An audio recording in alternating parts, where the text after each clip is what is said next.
Gandang araw mga kababayan. Naku po, pinatanggal di umano ni Rapi Tulfo ang isang miyembro ng AXIS Party List dahil sa kanyang involvement sa napakalaking pagnanakaw sa kaban ng bayan. Ito po, yung flood control mga kababayan po natin. Nag-resign na bilang kongresista itong si Representative Edvic Yap bilang miyembro din ng AXIS Party List. Mga kababayan, tandaan natin.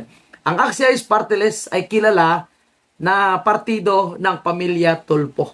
So kaya malakas po ito, no? Alam naman natin mga Tulfo, grandstanding talaga yan. Pero dahil nadadamay di umano ang pamilya Tulfo, nadadamay umano ang AXIS Party List dahil sa pagnanakaw ni Congressman Edvic Yap, ngayon pinaresign or tinanggal di umano ito, mga kababayan po natin. So wala pang official na statement itong si Representative Yap kung bakit siya nag-resign.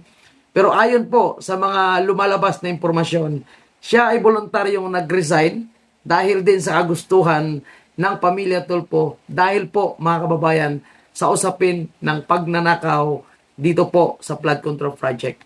Mga kababayan, wala bang kinalaman ng AXIS Party List sa usapin ng corruption? Hindi ba sila kasabwat? Hindi ba dapat imbestigahan din itong partido mismo, itong mga Tulfo? Hindi ba dapat imbestigahan din po sila? Sapagkat ang isa po sa miyembro ng AXIS Party List na kasama nila sa kanilang party list ay involved sa pagnanakaw. So, sana maging patas po ang gobyerno. Sana maging patas ang ombudsman, ICI, at kung sino mang ahinsya ng gobyerno na nag-iimbestiga patungkol sa involvement na Representative Yap. At kung may kinalaman talaga yung mga Tulfo, sapagkat, again, ulitin natin, ang AXIS Party List ay party list ng pamilya Tulfo. So, yun lang po, mga kababayan po natin. Tayo po ay nagtatanong lang, hindi po tayo nag-aakusa, nagtatanong lang. Dahil bilang ordinaryong Pilipino, gusto natin malaman kung ano po ang katotohanan sa pagnanakaw sa kaban ng bayan. And kay Bongbong Marcos, kailan nyo po ipapakulong ang mastermind sa flood control project? Sino bang mastermind? Sige na, kayo nang bahalang magsagot dyan. Dahil alam ko, nakilala nyo kung sino ang mastermind. Kaya tanong natin ulit kay Bongbong Marcos. Bongbong Marcos, kailan mo ipapakulong yung mga malalaking ista at mastermind sa flood control project? And balita ko, napakarami daw po mga substandard and ghost project sa distrito ni Sandro Marcos. Totoo kaya yun? Anyway, pwede niyong puntahan ang Facebook page ni Madarahog o best kilala na si Jesus Basido Universe. Marami siyang vlog sa mga flood control. Napakabilis naman at mukhang napakaiksi lang ang teleserye na ginawa po nila sa House of Representatives. Ang pamagat nga ng teleserye ay Impeach Me. Sapagkat, mga kababayan po natin, alam naman natin lahat ng mga Pilipino na ang impeachment for Bongbong Marcos ay isang muro-muro lamang or impeach me. Ngayong araw ay diniklarang insufficient in substance ang ikalawang impeachment complaint laban kay Bongbong Marcos. So una o pangalawa, siyempre yung pangatlo hindi tinanggap dahil sigurado sufficient yon at maraming patunay na dapat i-impeach si Bongbong Marcos. So itong una at pangalawa, alam naman natin na ito ay impeachment. So napakaiksi, no? Ang bilis. Una, mayroon silang pakunwa-kunwari, mahabang oras na pinag-uusapan kung ano nga ba yung mga grounds for impeachment against Bongbong Marcos. So, sufficient. Pangalawang araw, mayroong debate ng konti. May pa-walkout si Bini Abante. At doon tayo nakakita na nag-walkout na nakangiti. Pucha. So, talagang drama. So, medyo malaki siguro yung bonus kay Bini Abante. So, ito mga kababayan po natin, pakinggan natin ha. Yung ilan po sa kanilang pinag-uusapan. Ito, panoorin muna natin ang balita.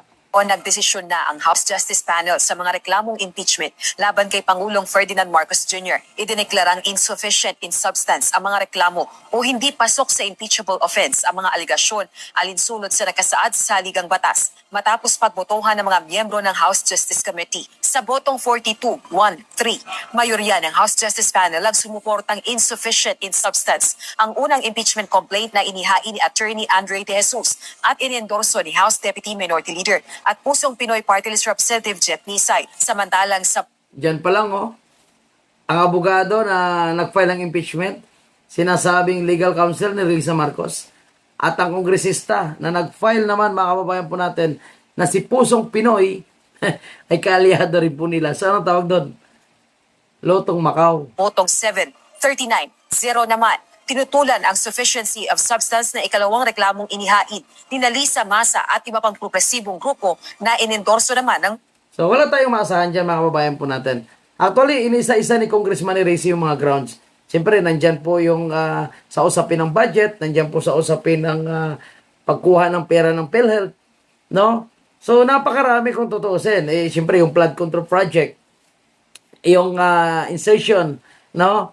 Yung pagperma ni Bongbong Marcos sa most corrupt budget ng taong 2025. No, hindi nga nila sinama kung nasaan na po yung ginto. And siyempre, yung accusation ng pagiging addict. Pero ayon kay Leila de Lima, hindi daw po impeachable offense kung addict ang presidente.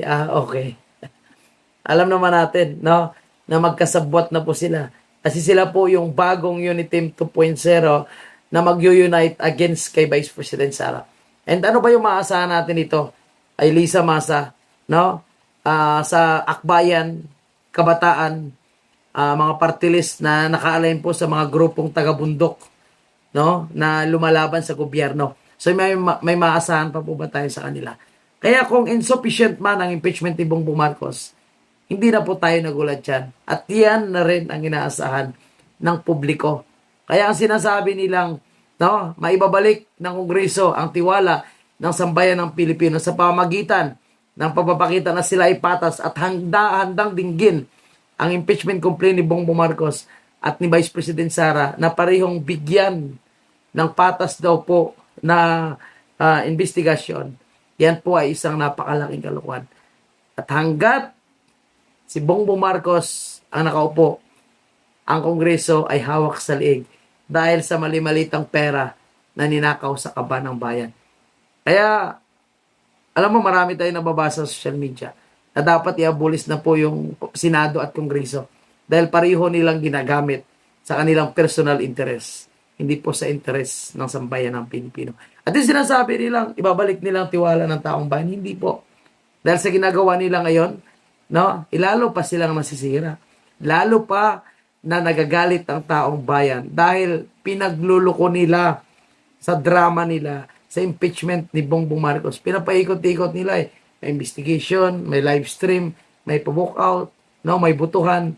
Pero at the end of the day, planado po, scripted itong impeachment against kay Bongbong Marcos. Di ba? Sinabi mismo yan ng mga nag-file ng impeachment na hindi tinanggap.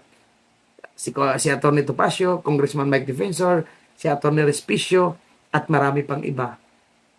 Alam nila na hindi tanggapin yung sa kanila. Kaya nga pinapunta sa Taiwan eh. Diba? Itong si Chiloy Garafel. So, ang drama nila ay alam na po natin natin. Kaya again, hindi po tayo nagulat kung insufficient ang impeachment complaint against kay Bongbong Marcos. Mga kababayan, grabe po yung pagpapahiya at insulto na ginawa ni Atty. Salvador Panilo dito po sa komedyante na ngayon ay Senate President o mas kilalang Tuta Soto. Tuta at Takdog at kasama po itong si Pinky Lacson na pareho po silang bias, mga kababayan po natin. Mantakin mo, gigil na gigil. Dahil sa naging decision ng Supreme Court na sinabing unconstitutional ang impeachment against kay Vice President Sara. Mantakin mo, sabihan mo na nilapastangan or hindi nirerespeto ng Supreme Court ang Constitution. Mga kababayan, Supreme Court yun. Di ba? Kaya nga, Supreme, no? Ibig sabihin, kung ano man po yung kanilang final na decision, dapat sundin at respetuhin. Sabi naman ng mga abogado, okay lang yan kasi hindi naman siya abogado. Pero tandaan natin, siya po ay leader ng Senado. So, dapat maghinay-hinay at maging, ano siya, no? Huwag siyang maging bias. Kumbaga, dapat neutral po ang kanyang komento. Huwag masyadong halata na atat na ma-impeach si Vice President Sara. Kaya ang sabi sa kanya ni Atty. Salvador Panilo, ignorante ka na nga, nilagpasan mo pa pagka-ignorante mo. Diba? Ignorante, walang alam, tapos pinasubrahan mo pa. Kaya nakakahiya po mga kababayan po natin. Kaya kanina, akala natin matanggal na. So, hindi pa pala. Mukhang nagpa-practice pa lang. Pero mukhang dyan papunta po mga kababayan po natin. Kaya abangan po natin, no, yung pagtanggal kay Tuta Soto. Dahil, alam naman natin, no, yung mga senador dyan, hindi naman sila bubot tanga. Nahayaan na lang nila na magiging komedyante or non-time show ang Senado dahil sa isang komedyante na nakaupong Senate President. Di ba? O, mabuhay kayo lahat.